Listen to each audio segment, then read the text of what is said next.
Hello, welcome back.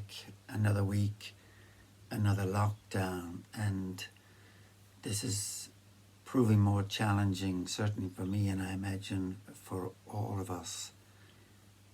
And I know how important it is for me to go gently on myself, to be compassionate, not to expect too much, you know. One of the things that, besides compassion, that's become more important to me is awareness. Awareness of what's going on in my body, awareness what's going on in my mind, aware what's going on around me. As I walked to my room, I noticed a blackbird up in the trees and a robin singing, leaves falling. And I've become increasingly aware of my feet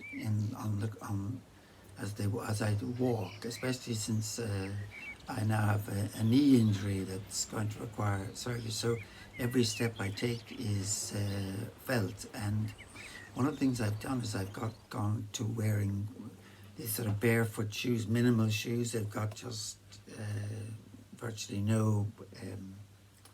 they've no heels. What means you're in immediate contact with the ground, or as close as you can get to without being barefoot. Because the feet are amazing. I mean, they're like our hands. They've got 26 bones, 100 ligaments and muscles and tendons, and 200,000 sensory nerve endings, all feeding information back to our brain about how we are, on the ground and making adjustments and balance. And if we wear too thick shoes, that can be, that information isn't going to our brain. And we know if part of your brain isn't being used, it can atrophy. Anyway, that's one of the things I'm doing, to be aware of my lovely feet and how far they carry me every day, and for so long, so many years, I wonder at them. There's a good story about a monk who was asked by a visitor, and monasteries get many visitors, can you give me a word of advice or something to carry me through life? And the monk was on a day's retreat in silence, so he didn't want to break it. So he asked for a bit of paper. He didn't ask, he got a bit of paper, and he wrote down on it, be aware, be aware. And the visitor was slightly dissatisfied, let's say, with that. He wanted something more than just to be aware. Aren't I aware anyway? So he asked the monk again, could he explain a bit or expound on this a bit further? And the monk took back the bit of paper and he wrote down awareness, awareness, awareness. And still our visitor wasn't totally satisfied and asked to press further, which was a bit indiscreet, but he did. And eventually the monk, in exasperation, said, listen, when I say awareness, I mean awareness, awareness. One of the ways we can become aware is by keeping a journal, a diary, and of the day. A day is where we live, and how we live a day is how we live our lives.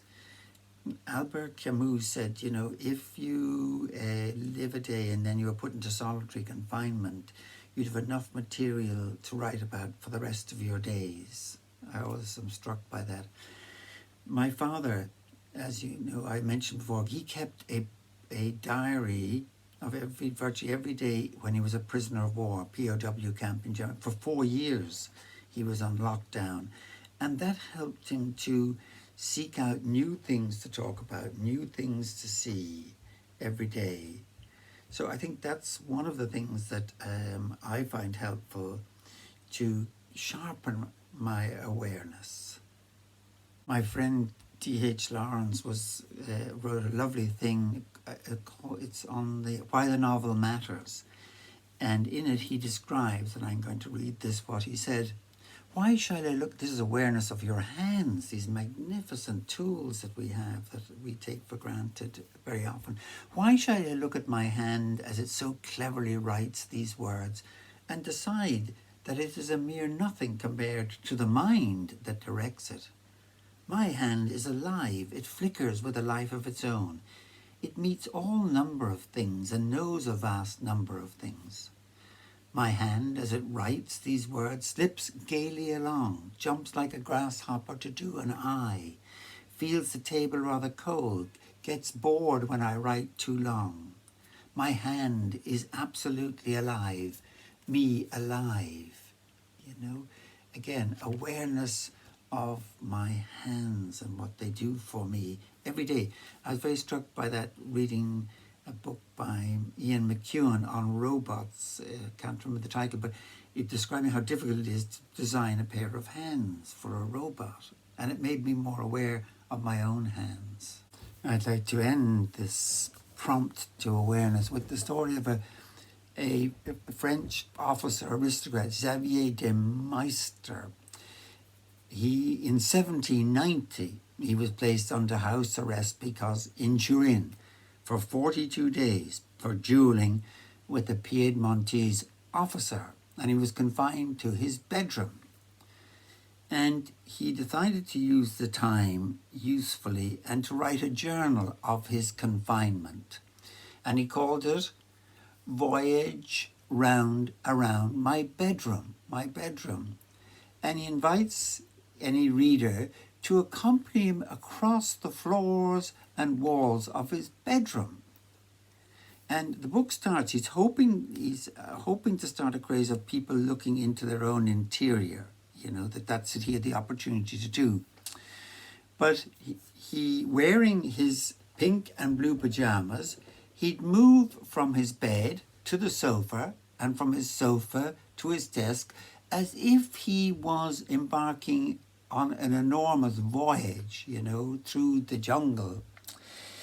But traveling in this slow way round familiar territory, he discovered all sorts of things that he had missed because they'd become so familiar. The size of his bed, for instance, sent him into rapture. And I'll quote from him. He says, "Next to my armchair, as we go northward to my bed comes into sight. It's placed at the end of my room and forms the most agreeable perspective. It's very pleasantly situated, and the earliest rays of the sun play upon my curtains.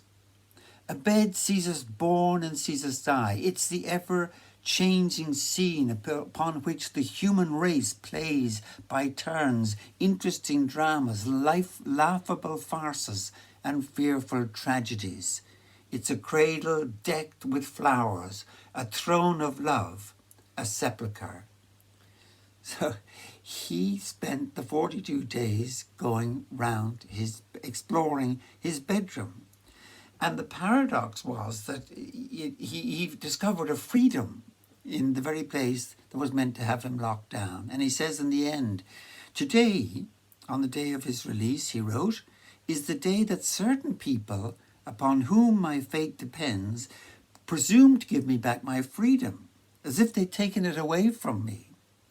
They've forbidden me to travel outside my house to the city, one place, but they left me the entire universe.